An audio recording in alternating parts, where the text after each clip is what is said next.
মন্দির দর্শন করার পর মিষ্টি খাওয়ার খুব ইচ্ছে হচ্ছিল। পুরীর মন্দিরের থেকে স্বর্গদ্বারের যে রাস্তা ধরে পুরোটা এগোলে প্রচুর এখানে এদিক ওদিক মিষ্টির দোকান আছে। তাদের মধ্যে আমি একটা মিষ্টির দোকান থেকে মিষ্টি ট্রাই করি, সেটা আপনাদের রিভিউ দিচ্ছি। মন্দির চত্বরের বাইরে আছি, তোমরা দেখছো এখানে সামনে মন্দির, আর এই মন্দির চত্বরটাকে খুব সুন্দর করে সাজানো হয়েছে। এই মন্দির চত্বরে সাজানোর কাজ 2023 সাল থেকে 24 সালের মধ্যে শেষ করে দেওয়া হয়।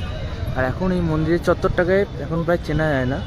এই যে দেখে নাও, এই যে সামনে এই মন্দির, বাগান, হাঁটার জায়গা, এবং বসবার জায়গা, টয়লেট সব কিছু তৈরি করা হয়েছে।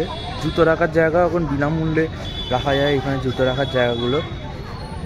রাস্তা ধরে যে পুরী মন্দির থেকে স্বর্গদ্বার অবধি যে এই হাঁটা পথটা প্রচুর মিষ্টির দোকান থাকে। তো এইখানে আমরা মিষ্টি খেয়ে আপনাদেরকে জানাবো কেমন খেতে।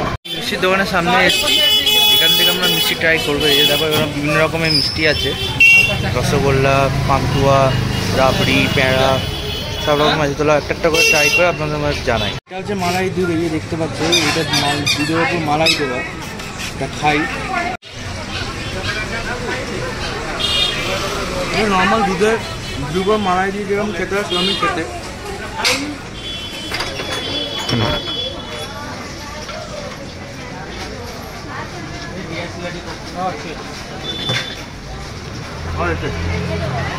সরপাপড়ি, তো এটা আমি খেয়ে দেখি বলি আপনাকে।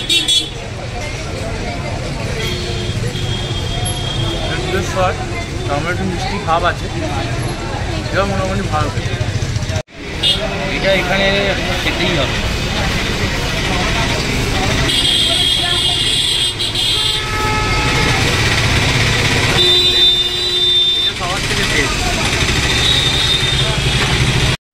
মিষ্টি খাওয়া পর্ব শেষ করার পর হেঁটে হেঁটে স্বর্গদ্বার অবধি এসে আপনাদেরকে এই পুরী সমুদ্র সৈকতের মার্কেটটা সন্ধ্যেবেলা আপনাদেরকে ঘুরিয়ে দেখায়।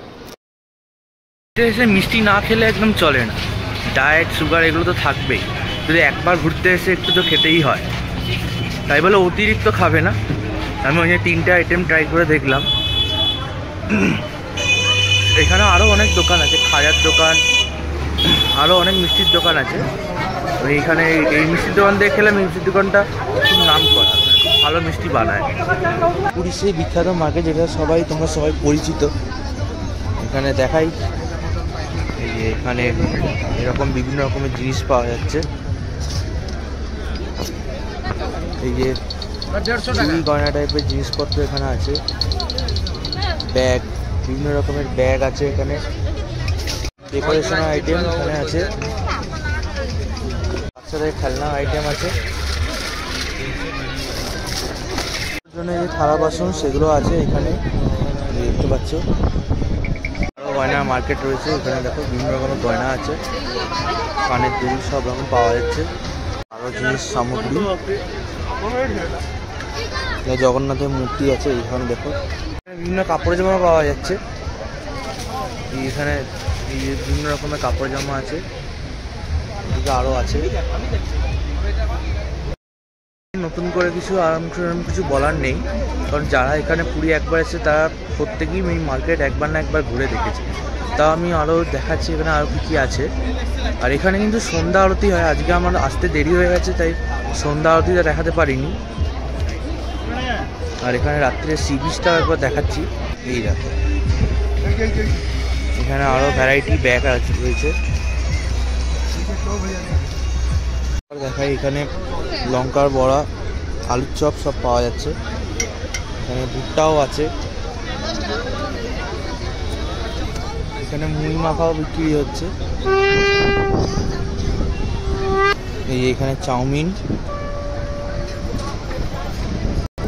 চায়ের দোকান, আর সেই বিখ্যাত মাছ ভাজা। দোকানগুলো দেখালাম, এগুলো আগে ওপরে ফুটপাতের ওপর ছিল, এগুলোকে এখন নিচে নামিয়ে দেওয়া হয়েছে। আর এই মাছ ভাজার সম্বন্ধে বললে, এই মাছ ভাজাটা আমি কোনোদিন অন্তত খাইনি। তোমরা যদি কেউ খেয়ে থাকো আমাকে কমেন্টে জানিও কেমন হয়। কথা বললাম, এইটা সেই আরতির জায়গা। এই জায়গাটা দেখো ফাঁকা করা হয়েছে, এইখানে এই জায়গাটা বরাবর আরতিটা হয়। মার্কেটে তোমরা যদি আসো তোমরা অবশ্যই কিন্তু একটু দরদাম করে নেবে। এখানে কিন্তু একটু দাম বাড়িয়ে ওরা বলে, তোমরা চাইলে একটু দরদাম করে কিনতে পারো জিনিসগুলো। শাক পাওয়া যায়, ব্যবহার করার থালা বাসন, এগুলো সব অ্যালুমিনিয়ামের তৈরি।